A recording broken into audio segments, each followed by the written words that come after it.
I want to talk today about some of the myths and misconceptions of cyclical living.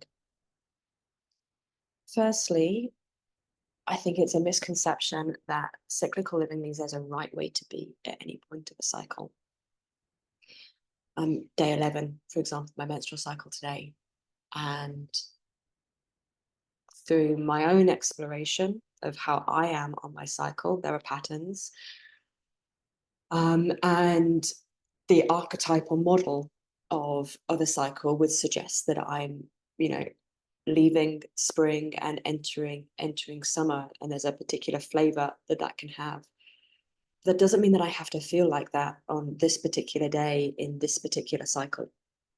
And, I think a good analogy about this might be thinking about the summers in the world, okay, the seasons in the world. That um, there's definitely a contrast in the UK where I'm from. So particularly in sort of the northern hemisphere, and maybe this is true for places like Australia, New Zealand, that the weather, there's a lot of contrast in the weather between summer and winter, right? There are definite patterns of weather, and you would expect winter to be much colder, summer to be much warmer, for example. That doesn't mean that you still can't have cool days in summer. The UK is classic for this, and it doesn't mean you can't have warm days in winter. And from time to time, like, okay, it's unseasonable weather, like that gets to be a thing. And if I'm consistently having unseasonable weather, then I might get curious about what else is going on. So in the seasons, unseasonable weather, climate change.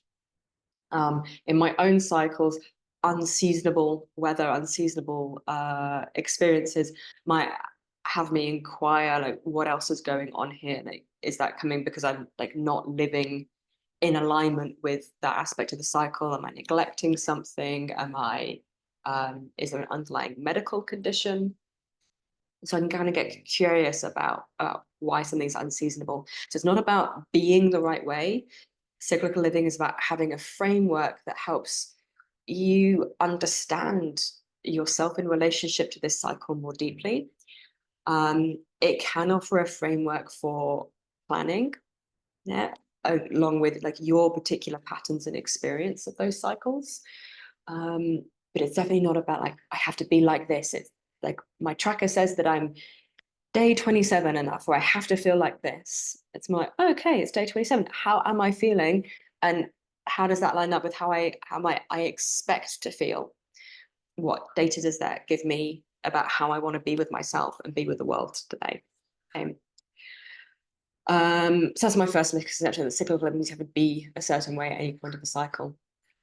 The second common misconception, I think, is that cyclical living is for women, or more specifically, people who menstruate. And again, that's just not true. The menstrual cycle is one cycle that approximately 50% of the population experience in different ways. Actually, not even 50%. I think at any one time, you're given children and postmenopausal people, so it's a cycle that some people experience. But it's not the only cycle. We are inherently cyclical beings because nature is inherently cyclical. You only have to look at like the life cycles of animals, the flow of the seasons, the moon cycle, tidal cycles. Okay, everything about nature is cyclical, and so are we. So you don't have to experience a monthly cycle. We all have a circadian rhythm. Doesn't matter what biological sex you are. Everybody has a circadian rhythm, this sort of daily rhythm. Have the intradian rhythms, those rhythms that are shorter, and then infradian rhythms are those cycles that are shorter than a day. So basic activity rest cycle, REM sleep cycle, things like that. And human beings love to create things in cycles. MVP, project management, learning cycle. Like there's something inherent in us that understands the cycle. So you do not have to be a woman.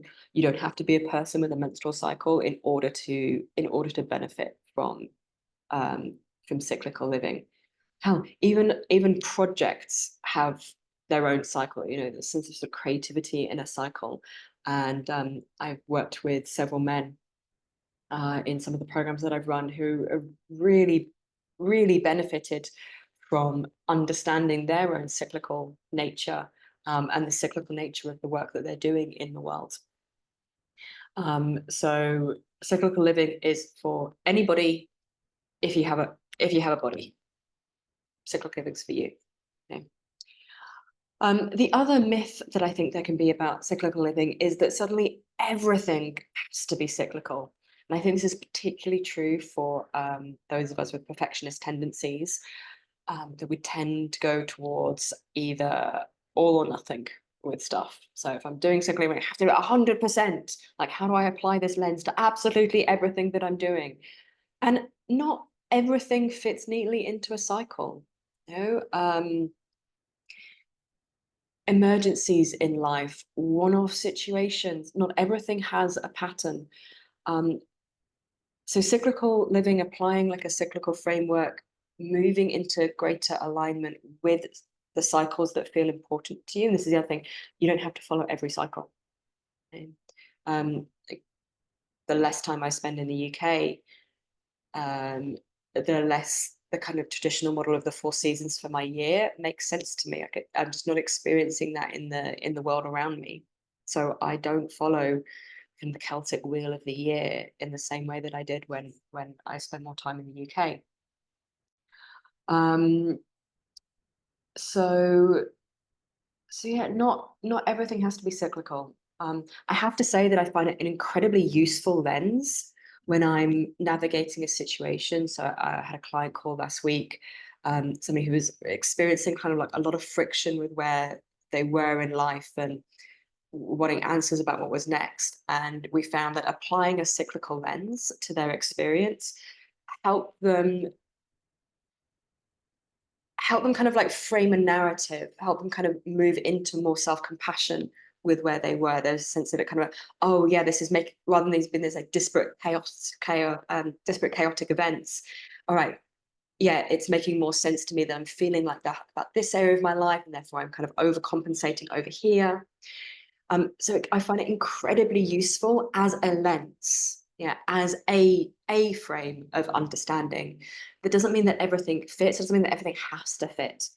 There are lots of other ways of engaging with our understanding with life, and sometimes stuff just doesn't make sense. Right? That there is no pattern. Stuff happens, and the sense making kind of comes later. You know, the Steve Jobs quote that sometimes life only makes sense in hindsight. You know, really join the dots in hindsight, and that's okay too. Okay, so cyclical living doesn't require you to be a certain way at any given point. It isn't only for people with a menstrual cycle, and not everything has to be cyclical. I have to say, for me, cyclical living has been a practice that has given me so much more freedom and flexibility. Before cyclical living, I tended to live in this very like rigid, linear, perfectionist way. And cyclical living has been a framework that has actually opened up a lot of space for me, but space that is like really well held. I feel safe in it because I still have a little bit of structure. I still have this sense of kind of being held by the various cycles inside my body and in the world around me. So if this has you curious to learn more about cyclical living, then please get in touch. I have a couple of free resources, a couple of really cheap masterclasses, so you can start to explore how you might apply this in your life. And this is the thing that I most love to coach people around. So I have a 6-month one-to-one coaching journey specifically to help you orient more to the cycles in your life in a way that works for you. So I know that's interesting. If you've got more questions, I'd love to hear how cyclical living is already impacting your life. And yeah, get in touch, basically. Thank you so much for being here, and I will see you next time.